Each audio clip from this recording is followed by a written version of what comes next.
అసలు ఈ రాష్ట్రంలో ప్రజాస్వామ్యం ఉన్నట్ట చచ్చినట్ట? ఏమిటండి మీరు మాట్లాడేది? నేను నేర్చుకున్నదే 4 ముక్కలు. నువ్వు ఎక్స్ట్రా అడిగి నన్ను కన్ఫ్యూజ్ చేయకు. పులివిందుల ఒంటిమిట్ట జెడ్పీటీసీ ఉప ఎన్నికలో పచ్చమూకల దారుణాలు చూసిన తరువాత ఆ ప్రజాస్వామ్యం బ్రతికుందనే నమ్మకం చచ్చిపోతుంది. అటు చూడు సార్ ప్రజాస్వామ్యము నాకు తెలీదమ్మా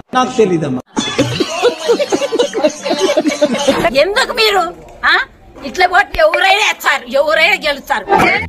పెద్ద మాట అన్నాడు సార్. ఆడు ఏంటో చూడండి. ఓటర్లను పోలింగ్ బూత్లకు రాకుండా అడ్డుకోవడం, వారిపై దాడులు చేయటం మీరు ఎప్పుడైనా చూసారా? అంటే ఏంటి సార్?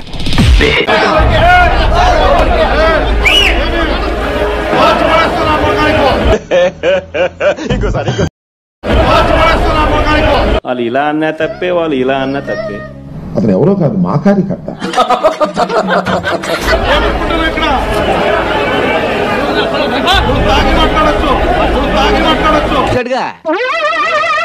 ఏంటి బాబు అన్న ఇంకోసారి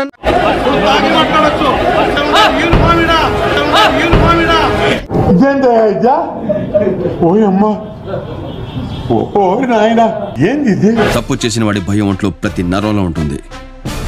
నా భయం నా యూనిఫామ్ పరులో ఉంటుంది సార్. నేను వస్తాను బాబు. ఆగు, నాకు నిద్ర వస్తుందండి.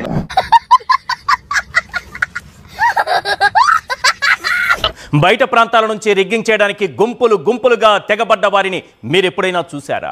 తెలీదురా. పోలింగ్ మొదలైన క్షణం నుంచే బూత్లను క్యాప్చరింగ్ చేయటం మీరు ఎప్పుడైనా చూసారా? ఊహిస్తేనే భయంకరంగా ఉంది.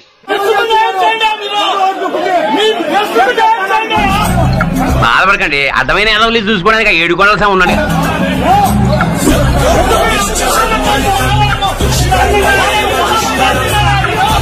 మిమ్మల్ని ఎక్కడో చూసినట్టుందండి. అప్పుడు బాగుపడవురా, ఈ జన్మకి బాగుపడవు. మళ్ళీ ఎప్పుడు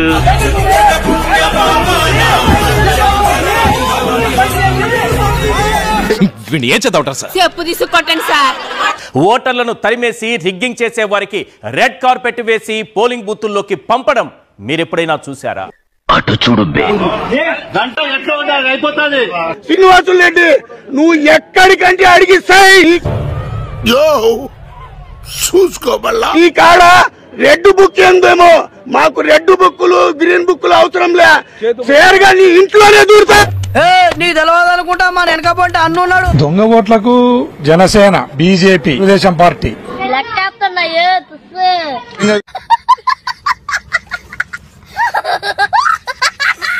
అందరూ కూడా ఒక తాటి మీదకి వచ్చి ఈరోజు ప్రజాస్వామ్యాన్ని నడి బజార్లో ఉరిదీసి ఇదొక చీకటి దినంగా ఈ రోజును మిగిల్చినారు. అడగకుండా మీరు ఎందుకండి సలహా ఇవ్వడం? అడగకుండా ఇచ్చేదాన్ని సలహా అంటారు, కెలుక్కుంటే వచ్చేదాన్నే వాసన అంటారు. జమ్మలమడుగు నుంచి కానీ, ప్రొద్దుటూరు నుంచి కానీ, లేదా ఇతర జిల్లాల నుంచి గూండాలు, రౌడీలు దుర్మార్గంగా గ్రామాల్లోకి కొడవెన్లు, కత్తులు తీసుకుని వచ్చి సరిపోయింది. హీరో విలన్ కొట్టుకుని కమెడీని చంపేసినట్టు నా మీద పడతారండి. మహిళలను కూడా నిర్దాక్షిణ్యంగా గ్రామం నుంచి బయటికి తరిమేసి బాబు అదమని చెప్పేసుకుంటున్నాడు. ఆయన గురించి ఆయన తెలిసినంత మనకు తెలియదు కదండి. ఇంతకంటే దరిద్రమైన రోజు మరొకటి వస్తుందని కూడా నేను భావిస్తలేను. ఇది వర్కౌట్ అవ్వలేదు కానీ వేరే ఏదైనా ట్రై చేయరా? అంత సడన్ గా అడిగితే చెప్తానండి. ఇది చెప్పడానికి చాలా ఆలోచించాను. దీనికంతా కర్త కర్మ క్రియ చంద్రబాబు నాయుడే. నా పరిస్థితి ఏమిటో నాకే అర్థం కావడం లేదు.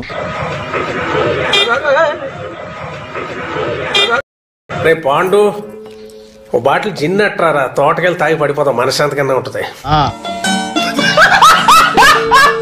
రోజు ఆయన పశ్చాత్తాపడాలే, తల వంచుకోవాల్సిన పరిస్థితి అని ఉంది కదా అని అడ్డమైన వాగుడు వాక్కు పచ్చడైపోద్ది. యావత్తు ప్రభుత్వ ఆధ్వర్యంలోనే, నాట్ ఓన్లీ మినిస్టర్స్. పగలు చూస్తే పగలే కల్లో కొత్తావు. నువ్వు ఇంగ్లీష్ మాట్లాడడం అసలు సూట్ అవ్వలేదురా. ముఖ్యమంత్రి స్థాయిలో కూడా ఇన్వాల్వ్ అయ్యి, ఫిజికల్ ఇన్వాల్వ్మెంట్ లేకపోవచ్చు కానీ ఆయన మెంటల్ ఇన్వాల్వ్మెంట్, ఆయన మానసికంగా ఇన్వాల్వ్ అయి ఉన్నారు ఈ ఎలక్షన్. ఏం ఫీల్ ఉండదు బాబు ఇన్వాల్వ్ అయి ఆయన ఈ దౌర్జన్యానికి, ఈ దుర్మార్గ, ఈ ప్రజాస్వామ్యం కూని కావడానికి ఏంటి బాబు అన్న కర్త కర్మ క్రియ అంతా కూడా చంద్రబాబు నాయుడే. ఎక్కడ కూడా నా పేరు ఎక్కడ లేదు రమేష్. నా కొడుకులు మనకే తగులుతున్నారు. ఆయన ఆధ్వర్యంలోనే ఆయన మినిస్టర్లు, ఆయన ఎమ్మెల్యేలు, ఆయన రౌడీలు, ఆయన గూండాలు, ఆయన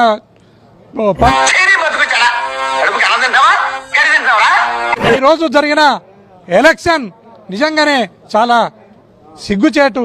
ఒక్కసారి ఫేస్ టర్నింగ్ ఇచ్చుకోండి.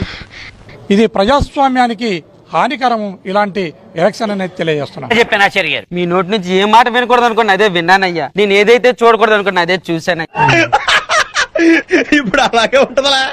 మా వీడియో మీకు నచ్చినట్టయితే లైక్ చేయండి, షేర్ చేయండి, సబ్స్క్రైబ్ చేయండి. సబ్స్క్రైబ్ కాదు, సబ్స్క్రైబ్ చేయండి, ఏదో చేయండి.